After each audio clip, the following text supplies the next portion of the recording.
What's up, guys? Welcome to Forensic Friday, where I tell you one true crime case that was solved using forensic science, all while doing, that's right, my makeup. Today's video is featuring the new Fenty Beauty Snap Shadow Palettes. I have number 3 and number 7. If you would like to see a live swatch of all these shades on my eyelids, then head on over to my beauty channel. I will leave a link to that video in the description below. All the other products I'm using in this video will be listed in the description below. If it's not below, it's because I didn't post it yet, but when I post it, it will be below. So this all takes place in 1988 in Ohio, where a woman's body is discovered by a group of Boy Scouts in an Ohio river. I believe it's January or February, and this river is frozen over. This group of Boy Scouts were at Possum Creek in Ohio, and they were there collecting cans. I believe they were collecting cans for some drive that they were donating for, when they saw something that seemed to be like a mannequin floating in Possum Creek. They had no idea that this was an actual human body. Police took every precaution that they could to preserve this body, because at this point it was submerged at the bottom of a creek for a while, which meant that possibly all of the evidence that could help figure out what happened to the victim would be washed away. The police wrapped the victim's body in a sheet, trying to preserve any evidence that they could that would lead them to a possible suspect. After doing a missing persons report check, they were able to identify the female body as 32-year-old Margie Coffey. Margie Coffey was a single mother of 2 young children. She had been reported missing 10 days earlier from when they found her body. The police actually found her vehicle by a street called Park Avenue East, nearby a bar. After doing an autopsy, police found that Margie had been strangled with her own scarf.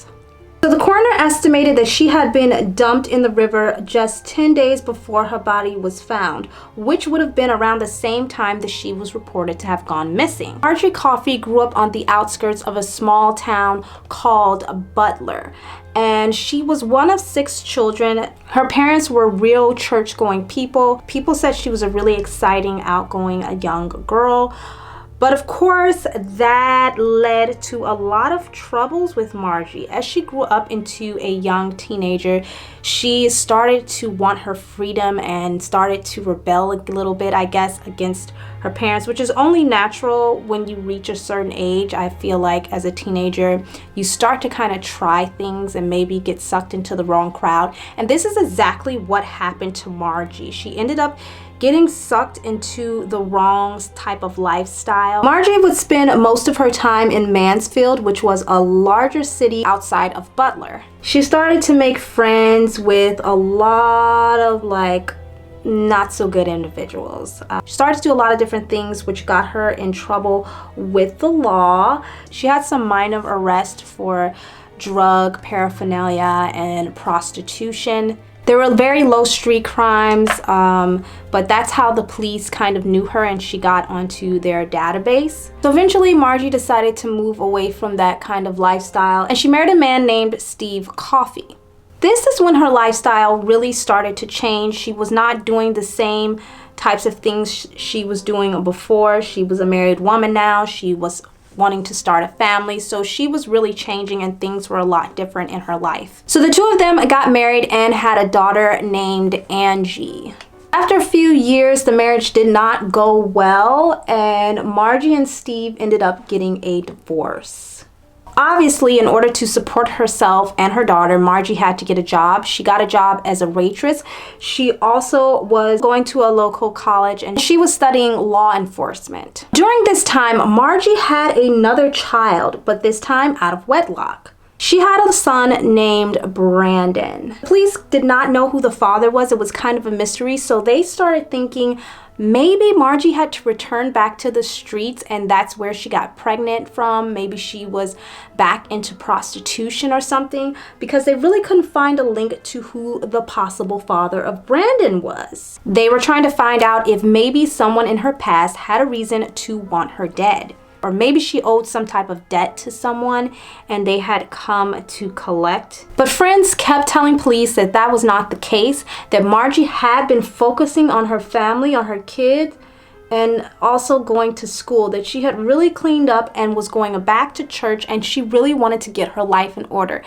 Even her pastor spoke out and said that he felt like Margie at this point in her life was really on the straight and narrow and trying to keep her life together and just take care of her kids. She really wanted to be a more godly woman. So with no potential suspects or leads, police were kind of hoping that Possum Creek did not wash away all of the evidence that could possibly lead to a potential suspect. So they went back to Margie's body. Ooh, what did I do with my eyebrows? I don't know. Police learned that Margie had been actively dating since her divorce. Among the men she was seeing were 2 Mansfield police officers, both of whom were married. One of these men were Robert Lennon. He was an actual veteran at the force. He claimed that their relation had ended sometime before that, probably like a year and a half ago at least. He said that he hadn't had any contact with her or even spoken with her. The other cop was Lieutenant Oswald. He also claimed that his relationship with Margie was over and had ended some time ago. According to his co-workers, Lieutenant Oswald was actually really in love with his wife. He would talk about the things that they had did on the weekend and stuff like that. He was a type of cop that other cops really looked up to and wanted to be like. Now it's time to go into the palette. So I think I'm going to go into this shade first, right here on the end. But anyway, back to the story. Lieutenant Oswald produced a police report that said he had been on duty that night investigating a drug deal. At this point, the trail started to go cold. The police had no fingerprints.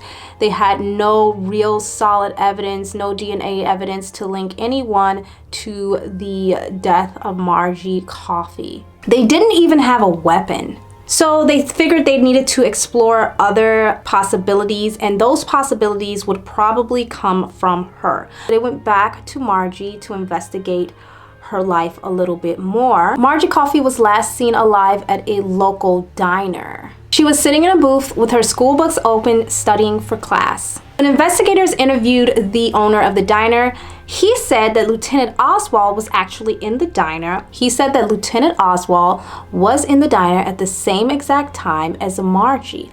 He said that the 2 of them were not sitting together, but they did kind of acknowledge each other. One of the investigators on the case was really shocked when he heard this information, because not only did he work with the lieutenant, but he also was friends with him. They had hung out on multiple different occasions that had nothing to do with work. Obviously, it was really upsetting to learn that his friend would have even ever possibly been involved in a crime like that. But when confronted with this information, Lieutenant Oswald decided he was not going to comment on it. Margie's parents, as you can imagine, who had to lay their daughter to rest, was in excruciating pain, to the point where people said that they would just be out and start crying if something reminded them of Margie. If they heard a song or if they saw another young girl, they would just have these emotional outbursts. And so they were very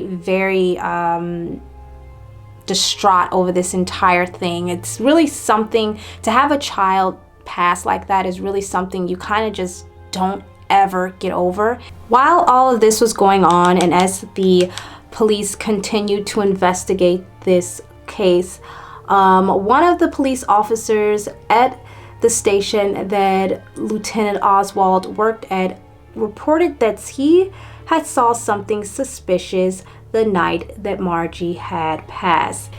He said that Lieutenant Oswald was on foot, out of uniform, and that he was behaving really strangely near the police station. It was reported that he was wearing a leather jacket, which would be really unusual at that time of night because he was working. So why was he in his normal clothes? It really didn't make any sense. And when he asked Lieutenant Oswald, like, hey, what's up? How's it going? What are you doing here? he kind of just ignored him and walked into the back of the police station. Obviously, after police heard this, it kind of cast a lot of doubt on Oswald's claim that he was actually investigating a drug deal. So investigators went back to Margie and they went to the crime lab and they started to run tests on Margie's scarf, on her coat, on her socks, her leggings, all of her clothing to see if they could find anything to link them to her killer. A lot of the evidence had been washed away by the water, but there was some small evidence that they were still able to find. They found some hairs and fibers. They found 2 different types of fibers. It's really hard to tell with fibers because initially, just looking at it with the human eye, they looked very, very similar. But under the microscope, forensic scientists were able to tell that these particular fibers were triangular shape or trilobal. Due to its trilobal shape, it gives the appearance that it has a stripe running along the side of it. Now, trilobal carpeting is usually found in high trafficked areas like hotels or a rug mat at the front of your door, or maybe even a car mat. So the investigators took samples from every piece of carpeting in the locations that Margie had been in the last days leading up to her murder. Investigators found what they thought was a match inside of Margie's parents' home. They found a floor mat that had red carpeting. So of course they're thinking, oh, this gotta be it. This must be a match. It just makes a lot of sense. Margie would be in her parents' house. So of course these fibers would be on her, right? Although the fibers looked like a clear match, under a microscope, they were not the same. Since Oswald was seen with Margie on the night that she was killed, we know that. And we also know that they were lovers before in the past, that they had some type of relationship. The investigators decided that they wanted to take a look at the cruiser that Oswald was driving that night. Usually police vehicles are not carpeted because of the heavy use, and they have like a rubber flooring instead. Police revealed that on the night of Margie's disappearance, Lieutenant Oswald was the chief commander, and the chief commander drives a different type of police cruiser than the regular officers, and these particular police cruisers have carpeting. This was not your standard police car that you would buy at like a public fleet.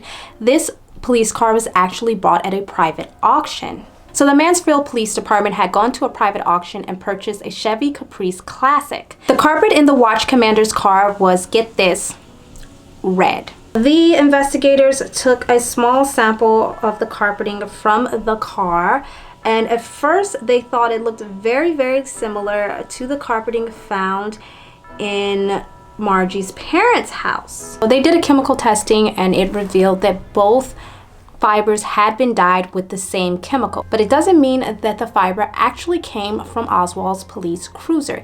It just means that they were dyed with the same type of dye. So obviously police could not take this to court. Fiber evidence is not as definitive as DNA or blood samples, so you really couldn't do anything with this type of evidence.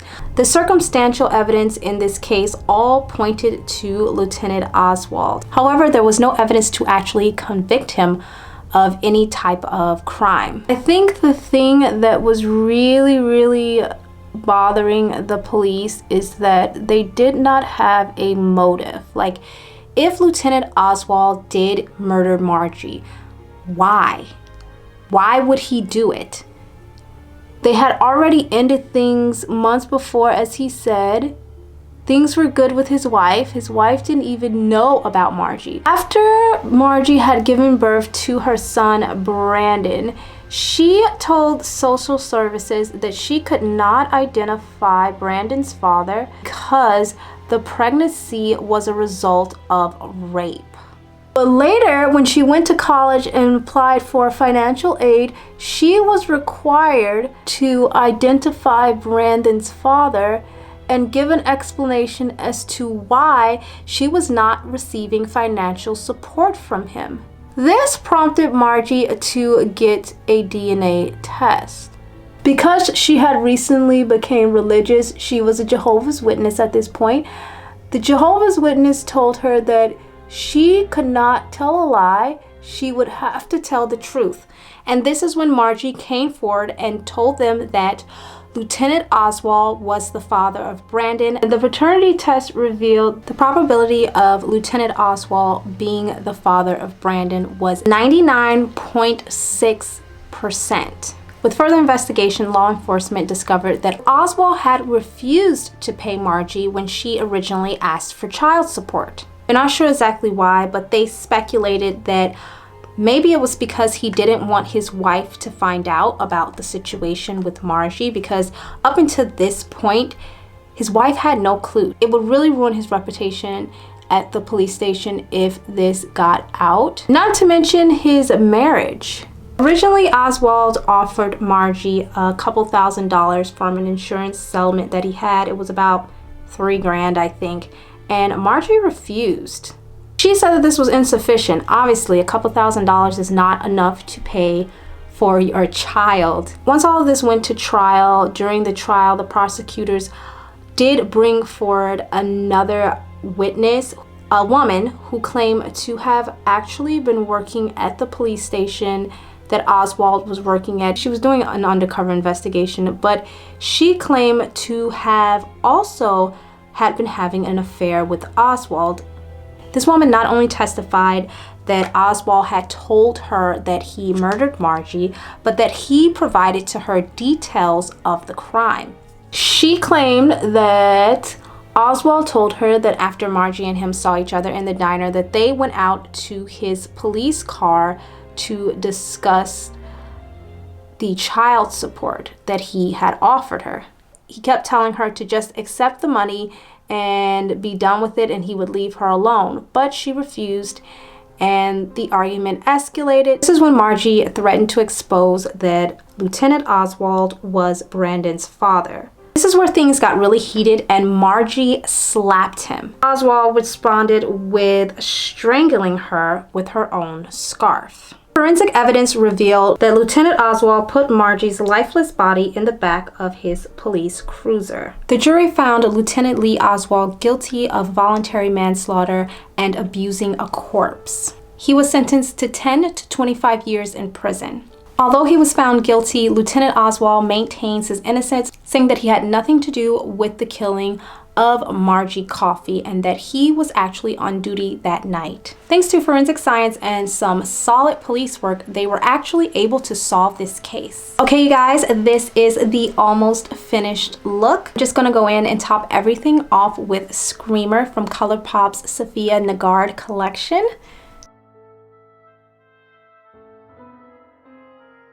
Okay, you guys, this is the finished look. What do you guys think about this case and my makeup look? Please let me know in the comments down below. If you like videos like these, then don't forget to check out my last episode. I will leave it linked on the screen right here.